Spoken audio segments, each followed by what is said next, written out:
Good afternoon, everybody. It's Gary Sly and the Legacy of Handmade Objects. It's Monday, March 24th here in Leesburg, Florida. As you can see, I'm hanging out in the front room of the shop today, and you've got a tea display behind me. My friend Joa Jane Harpster, who has a business called La Tea Da, has been helping to fill this front room with beautiful packages of teas. And she's starting to schedule special events and tastings and classes and all kinds of stuff. She's a certified tea expert and loves to share her passion for tea and all things related to tea. And I was doing some rearranging in the other room today and got to thinking a little bit about greeting cards. And so I thought that might be a nice episode to put in the can today as I was rummaging around trying to find a new place to put some greeting cards. I have 6 or 7 different folks who do handmade cards now. And so I've tried to kind of group them all together and make this a place where somebody would come and buy cards. Now I'm curious as to how many of you actually still send cards. I know a lot of folks in my generation still do. But then I think below us, there's not too many people who either get or receive cards anymore in the mail. And with postage continuing to climb, I'm not sure if that's going to get any better in the near future. But one thing I like about having the shop here is that I can encourage artisans and artists who like doing handmade things. And so I certainly think if I were going to send a card, it would probably be a handmade one at this point. And they're not any more expensive than the ones you buy that are commercially made. As always, if I'm going to talk about something, I'm curious about where it comes from. And I learned that the oldest greeting cards go back to ancient China. I don't really have any dates. I'd say at least a couple thousand years ago, but the idea in China was to send hand painted and hand-done cards for the Chinese New Year celebration. There's also evidence, and archaeologists have found greeting cards in ancient Egypt, because you know the Egyptians were the ones that created papyrus. And so there are greeting cards made on papyrus scrolls. If we start talking about the modern concept of a card, we would start sometime in the 1400s in Europe. We know that the Germans printed New Year's greeting cards because some of the wood print remnants of those cards is still around, and also made paper Valentine's cards. I think it's interesting that aside from those very ancient ideas, one of the most prominent use of cards early 15th century Europe was Valentine's cards. And they were saying that as far as we know, the oldest Valentine card still laying around somewhere is one that was written by a poor fellow who was imprisoned in the Tower of London in the 1500s. Charles, Duke of Orleans, wrote a Valentine's card to Bon of Armagnac. And the verse is rather somber. I am already sick of love, my very gentle Valentine. I guess he was a little downhearted because he was imprisoned in the Tower of London. So by the 1850s, greeting cards were pretty popular. That's around the time that they invented postage stamps. So it wasn't quite as hard to mail, and it was very inexpensive. You could go and buy a few stamps, put them on cards. Christmas cards were developed in 1843 for the first time by Sir Henry Cole in England. And in the 1860s, the first birthday cards were sent and collected. So if you're looking for historic cards, it'd be fun to look at some of the displays of these historic cards from the 19th century. I was reading that the Victoria and Albert Museum in London has one of the largest collections of Victorian and Edwardian cards that came after the creation of the birthday card in the 1860s.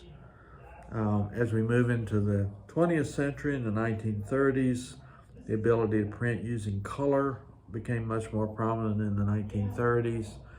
And so you see a great blossoming of greeting cards and sending and receiving. You know, I can still remember as a child, my grandmother loved her Christmas cards, and she would send as many as she could figure out a way to send. But every one that she got, she would put a piece of tape on the back and she would display it around the corners of the door, going from her kitchen into her living room. And it was just a really fun thing for her to get greetings from people from all over, family members that she didn't get to see very often, and kind of collect those. And for a long time, I had the same tradition where I sent a Christmas letter and a Christmas card. I guess I've gotten out of that or into a new phase of life and don't do that anymore, but that's a wonderful memory that I have. Now, as I was saying, here in the shop, I've got a variety of cards for sale, and they do reflect this legacy of handmade objects that I'm talking about. And so I'd like to just showcase a few of those, but also to say, if you're going to spend $5 to $10 each on a card, buy handmade cards made by artisans for whom it makes a really big difference. Because if you buy a few cards from somebody who's selling them in a shop like mine or any local shop where you live, you're really adding to their life, you're adding to their creativity, and you're probably not going to spend that much more on a card like that than you would if you go to a card shop or somewhere and buy one anyway. So I kind of looked through and surveyed some of what I have. This is a favorite card that I bought at the National Cathedral up in Washington, D.C. It's made of Belgian lace. I know some of you are pretty good at tatting and lace making. What a wonderful handmade gift these would be. Along the same lines, I have a friend in the Weavers Guild that I'm part of who used to design and send a beautiful hand-woven card every year. She would buy these little inserts, similar to this one you see here. It's a card with a little oval in it. And she would design a woven piece and she would insert that in. Now what I have is a whole collection of cards which are remnants of woven pieces that our Weavers Guild had. You probably know, if you've ever done any weaving, that if you have even a little scrap left over, you're going to want to do something with that because you've spent a lot of time working on it. So they create these little handmade cards with the scraps from woven products. And I've got a whole stack of those that I sell on behalf of the Weavers of Orlando. So that's a fun thing. You know, if you begin to stretch that just a little bit, if you've got some wonderful scraps of quilting fabric or something like that, you can always buy or make these little card inserts, and that would be a fun way to decorate a card that you're sending to somebody, and to use the scraps. You know, the whole idea of the legacy of handmade objects, which goes back to our ancestors, is to use what we have and to reuse things that are still beautiful and useful. My friend Clarice has just begun to sell some things here in the shop. She makes her own paper. I'm not going to go too much into the whole process of what she does to do that. So many of you perhaps make paper or know something about it, but these are unique in that she includes in them, excuse me, botanical seeds and fibers. So she's selling these as a set of 3 note cards with envelopes, but if you plant them after you're done with it, the seeds will sprout and you'll have a little flower garden. So what a cool way to think about reusing paper and botanical scraps and things like that to make cards. My friend Susan is an expert spinner and dyer and felter, and she's created these multi-dimensional cards. Again, just using some of the scraps from pieces that she's already done. If you ever go and look at Susan's collection over here in the corner in this room, you'll see these are some of her dominant colors in the work that she does, and scarves and hats, boas and things like that. but you can see that anytime you've got just a few scraps, that's colorful and that's lovely, and it's something you can do a card with. And I mentioned felting. Look at this fun little sheep that she used with just some whiffs and puffs of scraps that she's felted and made a little sheep. Even felted the little face and the legs and a little grass underneath. Again, these cards are not expensive. I think the most expensive one might be the ones with the seeds in them, but most of these cards are $5 or less. You will frequently, if you go to a drugstore or somewhere like that, spend that much on a card, and these will have a whole lot more meaning to them. My friend Dory is a watercolorist, and I've been carrying a nice line of her cards for a long time. This is one that says, "Welcome to the Villages." She lives in the large retirement community nearby called the Villages. She does a lot of blank cards so that you can fill in your own message. But just wonderful watercolor pieces. I bet some of you are out there experimenting with watercolors, but don't know what to do with them. There's an opportunity for you to play and practice and then show off what you're working on with your friends. I mentioned Joa and the tea service here behind me. Joa found a series of wonderful little cards, and these again are only $5 a piece, and she slipped a tea bag into each one. So this is a whole line of cards that you can send to anybody you like, but if you have some tea lovers in your address book, this would be wonderful little gifts for them at birthdays or when people are feeling a little low and need a pick-me-up.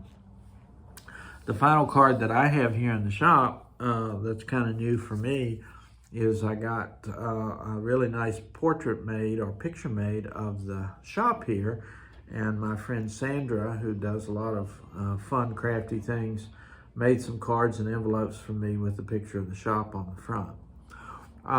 I want to dwell on this just a minute because this could be a great fundraiser. If you're part of a stitching group, a knitting group, any sort of group that creates and makes beautiful things all the time, if you gather some nice photos of the pieces that your group is working on, there are numerous companies online and probably some folks in your local area who will create cards using those pictures.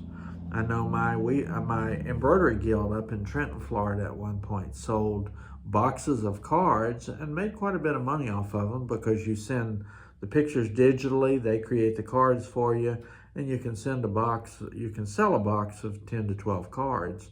And actually that gives people a really good deal because you can make money even if you're only charging like $12 for a box of cards. So if you're looking for a fun fundraiser, continuing the tradition of greeting cards, giving people opportunities to show off their work is a lot of fun.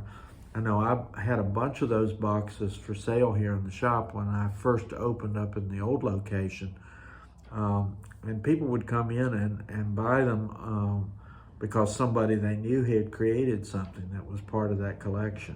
And I always enjoyed sending those cards too because, even though I don't send and receive a lot of cards these days, there are times when a handwritten thank you note or something like that is still just the perfect way to show your appreciation for something. Particularly if you're talking about somebody who comes from an era where greeting cards were an important part of their existence. I can imagine that if my grandmother was still alive, that she would still expect to get cards from me every year. And when she did die, I found the whole stack of cards that she had put together that I had sent her through the years. I hope we don't completely lose the tradition of greeting cards. I know the online ones can be fun and they're animated and all that sort of stuff, but I'm not sure they're going to stand the test of time the same way as handmade products will. So, that's just my kind of little thought for today is the history and the interesting way that greeting cards made their way into the world, and then also how we can find our creativity enhanced and use creative ideas to create greeting cards today. hope your spring is going well. It is beginning to warm up here in Florida, so we're going to have 80-degree days. Yeah, the humidity will stay low until about May the 1st, and then we will really get into the tropical weather here. And you'll probably hear the air conditioning thundering on and off behind me as we head into that season. But for now, it's beautiful here, and I hope where you are, it's nice and comfortable as well.